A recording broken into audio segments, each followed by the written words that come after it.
Salut à tous et à toutes, j'espère que vous allez bien. Donc moi aujourd'hui je suis vraiment contente de pouvoir tourner cette vidéo sur une nouvelle race de chien, si je puis dire ça comme ça. Par contre, si vous pouvez entendre des petits bruits extérieurs, je m'en excuse d'avance parce qu'en fait il y a des bruits un peu extérieurs, donc qui se trouvent pas dans mon appartement. Bien sûr, ça se trouve à l'extérieur de mon appartement, donc si vous pouvez entendre des petits bruits ou autres, je suis vraiment désolée.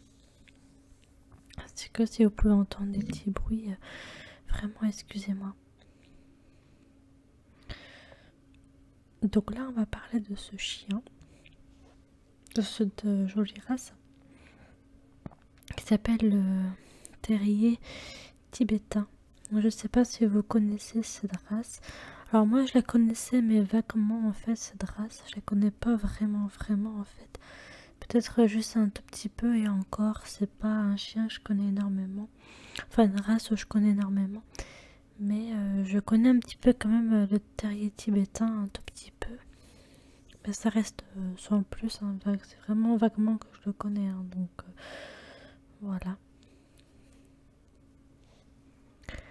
Donc on va parler principalement de cette race, de cette jolie race de chien que j'aime particulièrement. J'aime beaucoup cette race. Bon, après c'est pas une race que je préfère. Ce n'est pas une race que j'aime énormément, mais j'aime tout de même la race de ce chien parce que c'est vrai que c'est un chien quand même qui est assez joli. Il est très fourni quand même au niveau poil. Et quand même assez bien fourni au niveau du poil, mais aussi il a plusieurs couleurs, plusieurs variantes de couleurs que je pourrais peut-être vous le citer dans la vidéo, certaines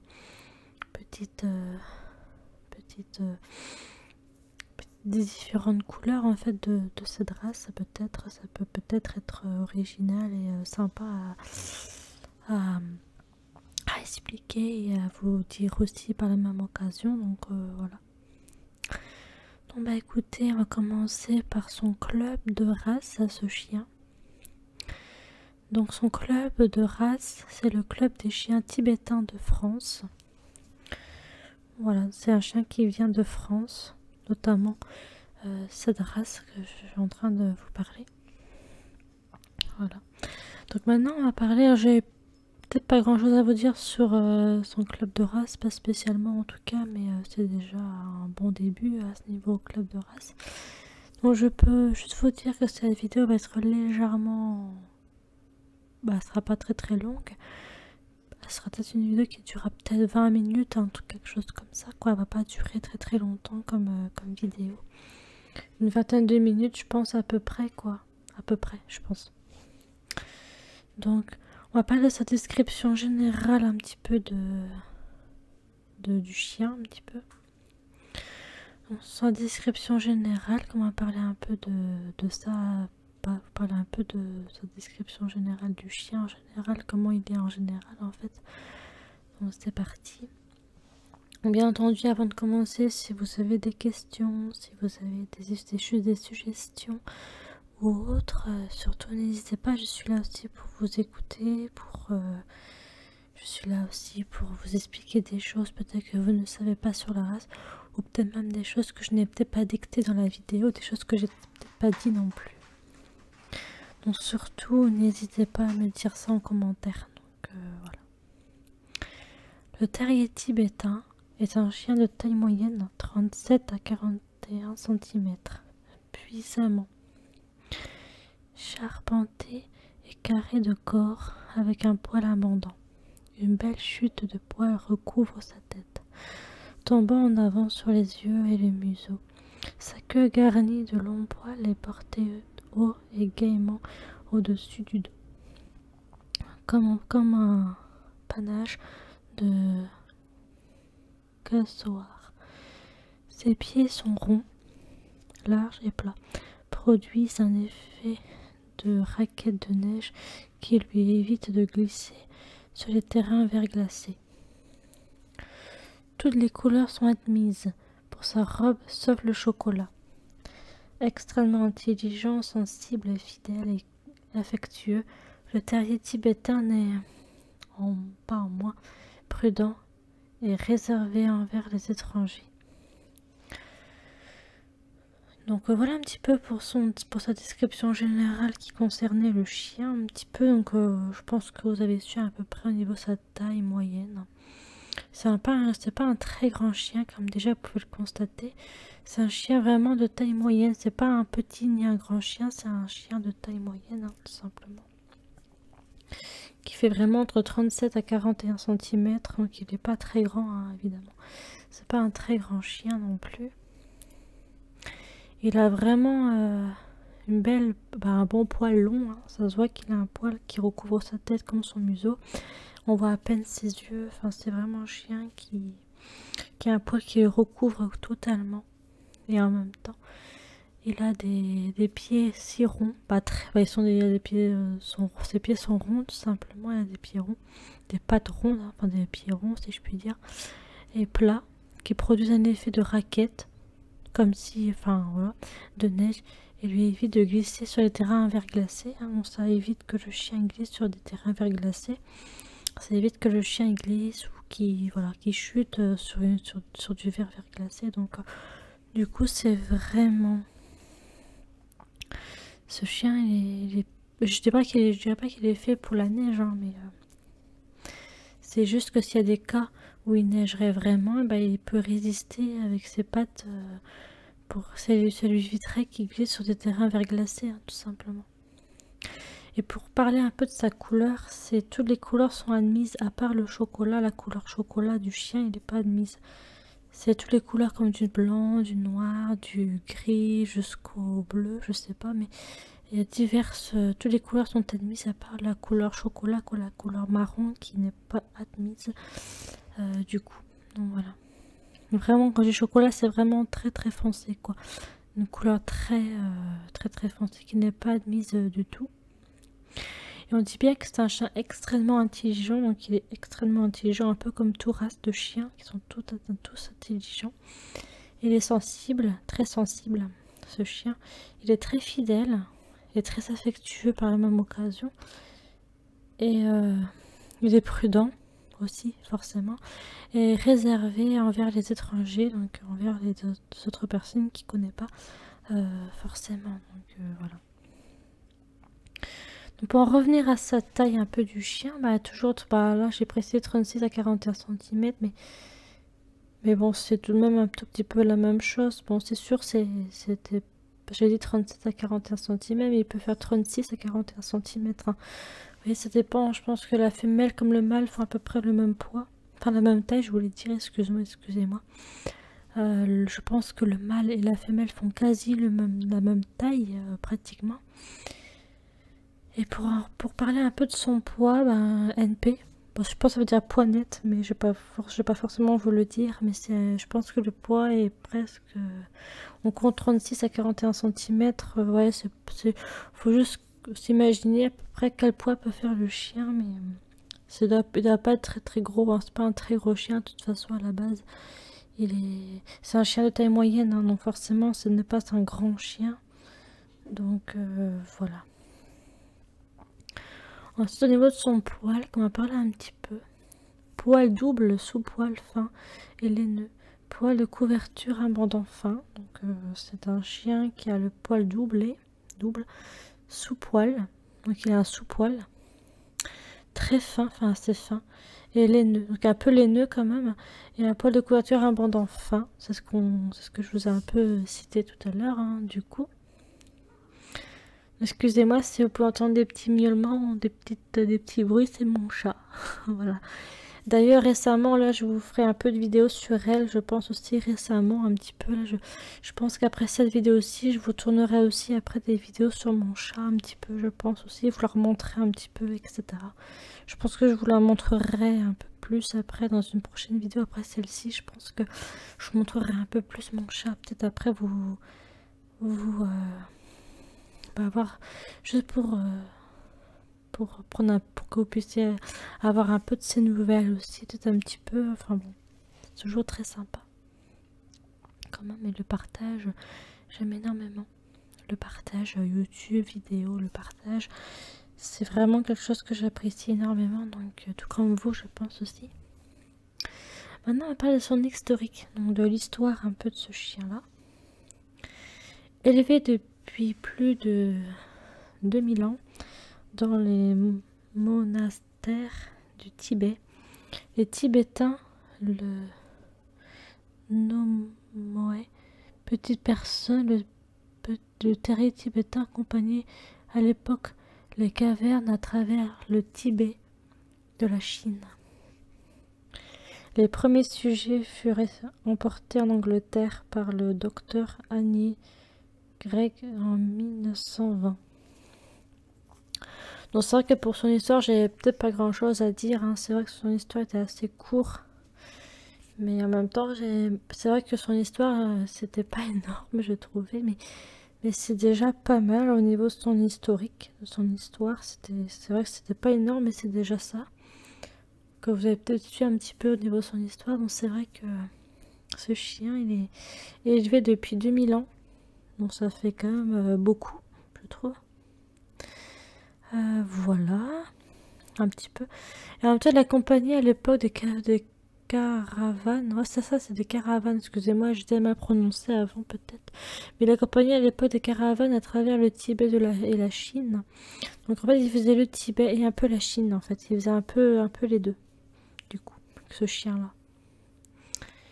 Et puis, les premiers furent emportés au niveau en caravane, je pense, en Angleterre par le docteur Annie Gregg en 1920, du coup. Donc ça fait quand même très longtemps que ça s'est passé, hein, du coup. Voilà. Donc maintenant, on parle de son comportement un petit peu au chien qui va être relativement intéressant, je pense. Le terrier tibétain est vif, intelligent, mais aussi volontaire. Il faut entreprendre son éducation dès son plus jeune âge, par des activités variées. On ne peut obtenir de lui une obéissance passive. Il doit comprendre la logique derrière les ordres et commandes. Agile et le joueur, il excelle dans les épreuves d'agility. Voilà pour son comportement un petit peu que j'ai pu vous en parler. Donc, le terrier tibétain, enfin le chien de terrier tibétain, il est très vif, hein, c'est ce que j'ai dit un peu peut-être avant, je ne sais plus. Il est très intelligent, comme je vous l'ai déjà dit aussi, mais il est très volontaire également, il est assez volontaire. Et il faut une éducation quand même dès son plus jeune âge et qu'il est chiot, en fait, le terrier tibétain. Il faut que vous l'éduquiez dès son plus jeune âge, dès qu'il est chiot. C'est plus facile après pour l'éduquer, pour qu'il soit un chien vraiment, quand il sera adulte ou jeune adulte. Quand il sera adulte après, ben, il sera déjà assez... il aura acquis, il aura été éduqué quand il aura été petit. Et c'est ce qu'il faut faire pour tous les chiens, il faut les éduquer dès qu'ils sont chiots. C'est plus simple pour éduquer et pour lui apprendre les bonnes manières, hein, tout simplement. Et puis également, il est très agile également et il est très joueur aussi. C'est un chien qui aime beaucoup jouer. Il excelle aussi pas mal d'épreuves d'agility, donc il peut pratiquer l'agility, bien sûr.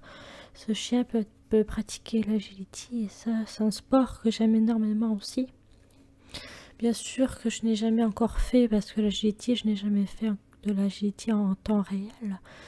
Mais j'aimerais peut-être plus tard m'inscrire, enfin quand j'aurai peut-être un chien plus tard, hein, bien sûr, peut-être, je ne sais pas trop réellement encore, on n'est peut-être pas encore arrivé à avoir un chien pour l'instant. Mais peut-être le jour où j'aurai peut-être plus tard un chien, peut-être que je pratiquerai l'agility avec mon chien. Bah, ça dépend quelle race je prendrai, hein, bien sûr. Si je prends un chien qui peut pas pratiquer l'agility, je le ferai pas.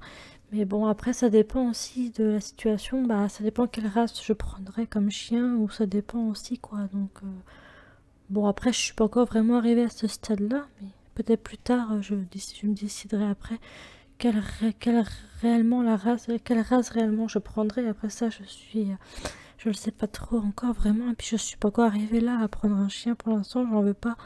En tout cas, pour le moment présent, je peux pas prendre de chien pour l'instant, dans tous les cas. Pour raison personnel. Mais ça, je vous l'avais déjà expliqué dans mes précédentes vidéos, pour avoir un animal ou pas, hein, vous savez, dans ma précédente vidéo. Pour avoir au départ, ce que je voulais, c'était un chien au début, un chihuahua, je sais pas si vous vous rappelez. Au début, le chien que je voulais, c'était un chihuahua, le plus petit chien au monde. Et c'est vrai que tout au départ, je voulais un chihuahua, mais bon, du coup, ça a été refusé par ma propriétaire, hein. Je vous ai un peu parlé de ça, hein, un petit peu, hein. Donc voilà. Pour raison quelconque, mais c'est voilà. Et du coup, depuis, bah, j'ai pris un chat, hein, vous le savez maintenant, mais je vous l'ai déjà présenté, du coup. Donc voilà, simplement. Revenons un peu au vif du sujet, un petit peu du coup. Je vais parler de vivre en ville avec le terrier tibétain. Je vais vous parler un peu de vivre en ville avec ce chien, un petit peu comment ça se passe et exactement comment il vit réellement vivre en ville. Donc c'est parti. Le terrier du Tibet est un chien rustique qui adore les randonnées dans la nature, mais c'est aussi un chien de compagnie qui s'accommode très bien de la vie urbaine. 2 sorties par jour lui sont au minimum nécessaires. Voilà pour vivre en ville, donc je pense que ce chien peut vivre, peut-être, mais je pense que ça peut se faire, hein, vivre en appartement. Je pense que ça peut être possible pour ce chien. Après, bien sûr, ça dépend s'il y a assez de place dans votre appartement. Ça dépend de l'appartement aussi, hein, bien sûr. Mais je pense que... Bon, après, c'est vrai que si vous le sortez, c'est sûr que ce sera différent pour lui. Et, voilà. C'est sûr que si vous le sortez pas, c'est sûr que c'est même pas la peine de prendre ce chien ou même de prendre un chien en général. Parce que si vous êtes conscient que vous pourriez pas le sortir ou des choses comme ça, c'est même pas la peine de penser à prendre un chien, parce que si vous n'aurez pas le temps, ou si vous pourriez pas vous en occuper réellement, le sortir, tout ça, c'est même pas la peine de prendre un chien, hein, franchement. Parce que ce terrier tibétain, on s'adresse qu'on est en train de parler, en fait il adore les randonnées, quoi. Il aime bien les randonnées, vous savez, marcher pendant au moins plus d'1 heure, quoi. Voilà. Et dans la nature, forcément, ça se prendre dans les bois avec, ou vous savez, des randonnées dans la campagne, ou ça dépend, hein, il y a plusieurs sortes de randonnées différentes. Mais c'est un chien aussi c'est un chien aussi de compagnie, hein. Il aime bien aussi la compagnie des hommes, hein, des humains, etc. Qui s'accommode très bien à la vie urbaine, hein. C'est ce que je l'ai dit aussi. Mais 2 sorties par jour, lui sont minimum nécessaires en fait. Donc ça sert à rien de lui promener 3 ou 4 fois par jour. 2 sorties par jour, déjà ça lui suffit ça lui suffit légèrement en fait.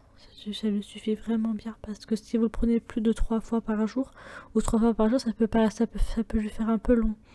Mais 2 fois par jour, c'est déjà très très bien en fait. Pour lui en tout cas. Voilà. Donc voilà pour vivre en ville. Au moins, pour être honnête, je pense qu'il peut vivre en appartement. Après, forcément, c'est à vous de voir également, suivant votre possibilité, suivant votre disponibilité et suivant la race, si vous l'aimez ou pas, hein. Vous savez, il y a des races de chiens qu'on aime un peu moins que d'autres. Et ce qui est tout à fait normal. Mais après, si on prend un chien, c'est pour la vie, hein. Quelque part, c'est quand même un être vivant, ça reste un chien, donc forcément. Voilà, mais bon, c'est tout ce que je peux à peu près vous dire. Maintenant, on parle de son alimentation et santé un petit peu du chien. On va parler un peu de ça un petit peu. L'alimentation de base du terrier tibétain doit être constituée de produits d'origine animale. Viande, graisse, viscères, et complétée par du riz, des pâtes et des céréales et des végétaux frais. La quantité varie proportionnellement à ses dépenses. Un supplément en levure de bière facilite la digestion et améliore le poil. L'alimentation industrielle répond parfaitement à ses besoins et à l'avantage d'être bien équilibrée. Donc voilà pour son alimentation et santé. Donc on dit bien que son alimentation de base de cette race doit être constitué de produits d'origine animale, d'origine comme de la viande animale, quoi, de la viande, de la graisse, un petit peu comme tout ce qui est un peu, vous savez, de la viande avec un peu de gras, tout ça il pourra manger, hein, du coup.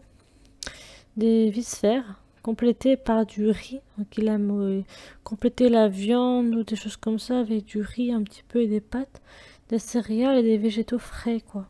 Des végétaux comme des choses frais, quoi, des végétaux comme des légumes frais, hein, tout simplement. Mais la quantité, voilà, comme je disais, varie proportionnellement, tout simplement, à ses dépenses. C'est-à-dire que ces produits que vous donnerez à votre chien, pas tous les jours, il ne faudra pas donner ça non plus tous les jours, parce que c'est quand même une alimentation humaine. Mais ces alimentations-là, vous pourrez lui donner de temps en temps, pas tout le temps, mais la base du chien, c'est quand même les croquettes, hein, ça je le reprécise quand même. Mais de temps en temps, vous pourriez lui donner, voilà, de la viande graisse, avec du riz, des pâtes, des céréales et des végétaux frais, des choses comme ça. Mais faut pas que ça devienne systématique. Vous voyez, faut que ce soit vraiment que de temps en temps, ou vraiment quand vraiment ça fait longtemps qu'il n'a pas eu ça, mettons votre chien. Voilà, pourquoi pas de lui faire un petit plaisir avec ça, quoi. Mais il faut pas que ça devienne systématique, en fait. Et si vous le promenez 2 fois par jour, votre chien, bah c'est sûr que là, il va se dépenser plus souvent aussi. Et du coup, bah tout ce qu'il aura à manger va éliminer ses dépenses, et puis bah voilà, quoi. Mais c'est un supplément. Donc vous pouvez aussi en supplément, vous pouvez également donner de la levure de bière, facilite la digestion et améliore le poil aussi de ce chien-là également. Et l'alimentation industrielle répond parfaitement à ses besoins, à l'avantage d'être bien équilibré, donc en même temps, voilà, un petit peu pour ça, quoi. Voilà un petit peu pour cette race de chiens, un petit peu, qu'on a pu en échanger ensemble sur le terrier tibétain, hein, quand même. Donc voilà, donc bah je pense que c'est sur cette image que je vais sûrement vous laisser maintenant à travers cette vidéo. Je pense que je vais vous laisser là. Donc j'espère que cette vidéo vous aura plu sur le terrier tibétain, enfin sur le chien terrier tibétain. J'espère que cette vidéo t'aura plu, j'espère que tu auras pris un grand plaisir à l'avoir regardée. Donc je vous avais dit, hein, qu'elle allait durer une vingtaine de minutes à peu près la vidéo, donc voilà. À peu près, je vous ai dit qu'à peu près vers là, elle durait à peu près vers là, mais je me suis pas trompée en fin de compte. Voilà. Bah écoutez, je vous embrasse très très fort même. Si vous avez des questions au sujet de la race, surtout n'hésitez pas, je suis là pour vous écouter, je suis là pour vous entendre et de répondre à vos attentes. Et on se dit bah très très vite pour de très prochaines vidéos sur ma chaîne Passion Animaux 123. Je vous aime, passez une très bonne fin de matinée, journée, fin de journée ou soirée. Ça dépend à quel moment de la journée vous regardez ma vidéo. Je vous embrasse et on se dit à très très vite pour de très très prochaines vidéos qui viendront très vite. Bisous chers amis.